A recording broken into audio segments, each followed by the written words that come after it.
Well, kali ini gue akan membahas alur cerita film The Billionaire. Jadi gini, film ini dibuka dengan memperlihatkan seorang remaja yang bernama Itipat atau biasa dipanggil Top datang ke sebuah bank untuk meminjam uang 10 juta bat. Pada awalnya pegawai bank yang melayani Top menolaknya, tapi karena kasihan dengan Top, akhirnya pegawai bank itu mau mendengar alasan Top meminjam 10 juta bat terlebih dahulu. Nah, cerita di sini dimulai. Pada saat Top masih SMA, dia merupakan siswa yang sangat malas dan hanya bisa bermain game aja. Tapi justru dari game itu, Top mendapatkan penghasilan pertamanya. Dia menjual item-item permainan online-nya kepada para gamer lainnya dan mendapatkan uang dari situ.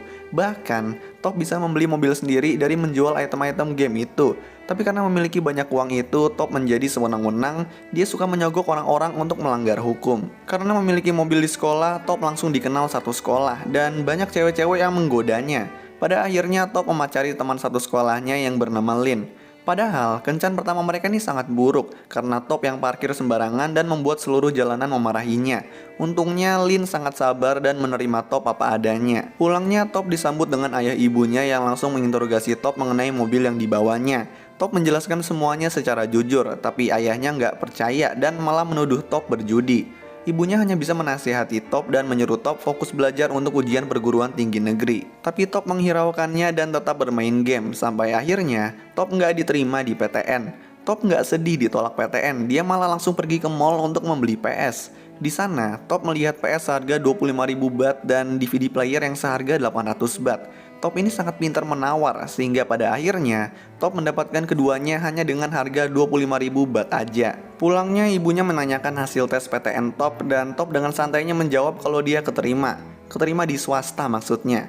Ayahnya yang mendengar itu mengatakan kalau dia nggak sanggup membiayai kuliah di swasta. Ibunya sampai berdebat dengan ayahnya agar Top bisa tetap kuliah.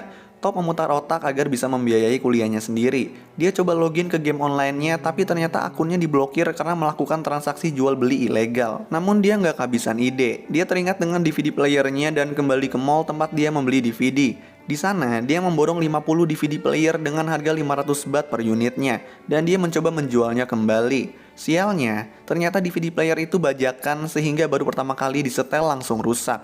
Top sangat merasa tertipu dan dia kembali lagi ke mall itu. Tapi orang di mall itu nggak mau tanggung jawab sama sekali, sehingga Top rugi puluhan ribu bat saat itu. Saat perjalanan pulang, Top bertemu dengan ayahnya di jalan dan memberikan ayahnya tumpangan. Di mobil, ayahnya memberikan nasihat dan memberitahu kalau ayahnya akan membiayai kuliahnya. Tapi Top menolaknya. Singkat cerita, Top akhirnya kuliah di swasta dengan uang hasil menjual jimat milik ayahnya. Di kampus ini, Top tetap aja males. Dia sering pergi duluan dari kelas dan meminta temannya untuk merekam perkataan dosen di sana. Sedangkan, dia jalan-jalan dan menemui Lin yang sedang latihan teater. Sayangnya Lin gak bisa diganggu karena terlalu sibuk, sehingga pada akhirnya Top pergi sendirian. Di jalan, dia melihat Food Expo dan coba datang ke sana. Di situ terdapat mesin-mesin pabrik yang membantu mempermudah proses produksi suatu barang, dan Top di sana tertarik dengan mesin pembuat kacang. Tanpa basa-basi, dia langsung menanyakan harga mesin itu dan menyewanya dengan harga 50.000 bat. Di rumah, ayah Top marah karena melihat Top tiba-tiba membawa mesin itu. Tapi ibunya menenangkan ayahnya dan mengatakan kalau dia kemarin bermimpi Dewi Keberuntungan yang berarti pertanda baik. Besoknya Top juga bermimpi mengenai Dewi Keberuntungan yang memberikannya kacang. Siangnya Top mencoba survei ke penjual-penjual kacang dan mencatat step-step membuat kacang itu. Setelah itu dia langsung mempraktikannya di rumah. Dia membuat bumbunya sendiri dan membuat kacang dengan mesinnya. Saat dia yakin telah berhasil, dia menyuruh keluarganya mencoba kacang itu dan semuanya mengatakan kalau kacang itu enak. Besoknya Top memesan tempat stand di mall untuk berjualan dan menyiapkan seluruhnya bersama pamannya. Karena Top berkuliah, maka yang menjaga stand itu pamannya. Hari pertama berjualan, mereka nggak banyak menerima pesanan, padahal pamannya udah mencoba berbagai cara teknik marketing. Bahkan di hari kedua, mereka sama sekali nggak mendapatkan pesanan. Top yang mendengar itu nggak patah semangat. Dia mendapat ide untuk berjualan di tempat yang lebih terlihat pengunjung, yaitu di depan pintu masuk mall. Saat Top berada di kampus dan sedang ujian, tiba-tiba handphonenya berdering. Tiap handphonenya berbunyi, dia menjadi nggak fokus. Pada akhirnya, dia mencoba izin kepada penjaga untuk mengangkat telepon, tapi nggak diperbolehkan karena akan dianggap mencontek. Sehingga, Top mengambil keputusan untuk meninggalkan ruang ujian agar dapat mengangkat telepon itu. Nah, ternyata telepon itu dari pamannya yang meminta dibawakan kacang tambahan karena dagangan mereka sangat laku. Saat Top melihat dagangannya laku, dia langsung mengajak pamannya untuk membuat cabang baru. Tapi pamannya mengatakan untuk jangan tergesa-gesa. Sayangnya, Top nggak menggubris dan dia tetap membuka cabang barunya di mall lain. Di sana, dia dikomplain oleh pegawai mall karena asap dari mesinnya mengotori dinding atap. Dan pada akhirnya Top disuruh ngecat kembali atap itu. Saat mengecat, Top ditemani ibunya yang setia menunggunya. Dan setelah selesai, pulangnya tiba-tiba ibunya menyuruh Top untuk menyerah dan ikut mereka pindah ke Cina. Mereka pindah ke Cina karena ayah Top mempunyai utang yang sangat banyak kepada bank, sehingga mereka harus berimigrasi. Top yang baru mengetahui perpindahan itu sangat marah. Tapi dia coba menenangkan ibunya dan mengatakan kalau dia akan bekerja keras membantu keuangan mereka. Top meminta izin kepada ayahnya untuk menetap di Thailand dan berjanji akan mengembalikan orang tuanya ke Thailand. Nah, permasalahan belum selesai di situ aja. Seluruh mall memberhentikan kontrak jualan Top karena mesinnya yang nggak menyesuaikan peraturan mall. Top pun nggak dapat berbuat apa-apa. Bahkan dapat diketahui kalau rumah Top disita bank karena utang ayahnya. Saat Top sedang berjalan-jalan, tiba-tiba dia bertemu Lin. Lin yang melihatnya langsung menghampiri dan mendorong Top karena selama ini Top nggak ada kabar. Top yang didorong langsung memeluk Lin dan meminta maaf. Dia juga menjelaskan semua yang terjadi. Di perjalanan, Lin menyuruh Top untuk kembali kuliah lagi dan bersama-sama mendaftar ke PTN.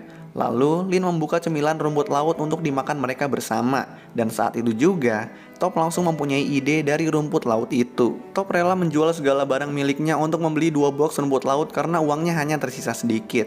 Dia bersama pamannya mencoba menggoreng rumput laut terus-menerus sampai habis, tapi nggak ada yang berhasil sama sekali.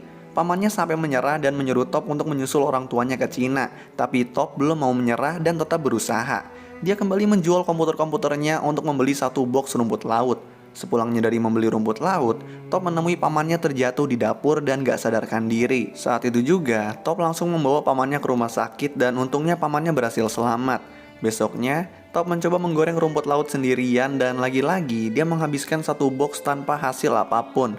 Nah, tiba-tiba dia menemukan 1 plastik rumput laut di lantai yang udah terkena air hujan dan dia mencoba menggorengnya.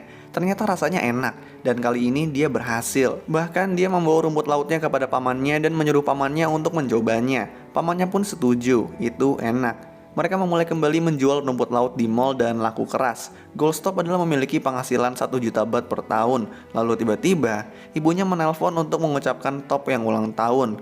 Ayahnya pun juga mengucapkannya. Nah, saat Top sedang berbicara dengan ayahnya, tiba-tiba Top bertanya mengenai jumlah hutang ayahnya yang ternyata sebesar 40 juta baht atau 12 miliar rupiah. Top langsung merasa lemas, dia merasa dunia nggak memihaknya. Kemudian Top memutar ulang rekaman dari dosen-dosennya dulu dan dia tertarik dengan materi mengenai strategi hutan rimba, yaitu tentang bagaimana menciptakan hubungan antara partner bisnis kita di setiap daerah agar konsumen kita dapat terbentuk di mana-mana. Setelah itu, Top pergi ke 7-Eleven dan membeli cemilan di sana. Dan saat itu juga, tiba-tiba dia mendapat gambaran strategi hutan rimba dalam 7-Eleven. Dia langsung mempunyai target untuk menjual produk rumput lautnya ke 7-Eleven. Dia menelpon perusahaan 7-Eleven dan dia datang ke sana setelah mempunyai janji temu dengan petinggi 7-Eleven yang bernama Nyonya Pu. Di kantor 7-Eleven, Top disangka asisten perusahaannya. Di sini terjadi miskom, sehingga Top hanya disuruh meninggalkan produknya aja. Tapi Top meminta waktu 10 menit kepada Nyonya Pu untuk mempresentasikan produknya dan Nyonya Pu memberikannya. Setelah selesai, Nyonya Pu meminta untuk melihat produknya dan sekali lihat Nyonya Pu mengatakan kalau produk Top kurang menarik kemasannya dan harganya terlalu mahal untuk pasarnya. Top pun pulang dan dia melihat Lin di depan rumahnya. Tapi Top disitu langsung memutuskan Lin karena menurutnya dia akan mengecewakan Lin karena Lin sangat ingin Top berkuliah, sedangkan Top lebih fokus ke usahanya. Top galau tapi dia tetap move on. Besoknya, Top ke toko desain kemasan produk dan meminta untuk kemasan produknya didesain. Dia juga berunding kepada orang di sana mengenai nama produknya, tapi katanya nama produknya nggak perlu diganti. Sehingga akhirnya, nama produknya adalah Tai Kai Noi, yang berarti pengusaha muda. Setelah selesai, dia langsung kembali ke kantor 7-Eleven lagi dengan kemasan baru. Tapi asisten Nyonya Pu mengatakan kalau Nyonya Pu sangat sibuk dan Top memutuskan untuk menunggunya. Beberapa jam Top menunggu, akhirnya dia nggak sabar lagi sehingga dia meninggalkan kantor 7-Eleven dengan marah.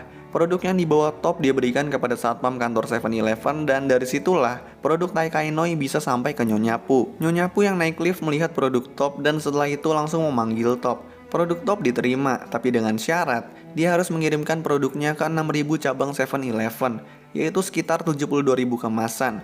Tapi sebelum itu, GMP atau Good Manufacturing Practice 7-Eleven akan melakukan inspeksi ke pabrik Top. Dan jika GMP menyetujui pabriknya, baru dia dapat mengirim produknya. Top yang gak memiliki pabrik dan karyawan pun bingung. Dia mencoba mencari dana dan itulah yang dilakukan Top di awal film, yaitu pergi ke bank untuk meminjam uang sebagai modal awal pabriknya. Tapi sayangnya, pegawai bank itu nggak dapat memberikan pinjaman karena keluarga Top yang terlilit hutang. Top akhirnya menjual rumahnya dan dia membuka pabrik di pabrik bekas ayahnya. Bahkan, dia tidur di pabrik itu. Dia akhirnya mempekerjakan banyak karyawan dan merenovasi pabrik dengan harga 2 juta baht. Sebulan kemudian, Nyonya Pu dan orang GMP datang ke pabrik Top. Sebenarnya masih banyak sekali yang kurang di pabrik Top ini, tetapi kekurangan itu langsung diperbaiki oleh Top sehingga saat pengumuman, produk Taikanoi milik Top ini disetujui untuk beredar di 7-Eleven. Pada saat hari pengiriman produk, Top terlambat, tapi untungnya orang perusahaannya memaklumi kesalahan pertama. Top pun sangat bahagia. Dia menelpon orang tuanya dan mengatakan kalau mereka udah bisa kembali pulang. Setelah 2 tahun bekerja sama dengan 7-Eleven, Top sukses dan bisa melunasi utang ayahnya yang sebesar 40 juta baht. Lalu film pun selesai. So, itulah alur cerita film The Billionaire. Kalau kalian punya rekomendasi film lain atau series lain yang mau gue jelasin alur ceritanya, kalian bisa tulis di kolom komentar di bawah. Dan kalau kalian suka sama video ini, kalian bisa klik tombol like dan juga klik tombol subscribe supaya bisa mendapatkan update-update tentang video-video gue selanjutnya. So thanks guys for watching, I hope you enjoy it and peace out.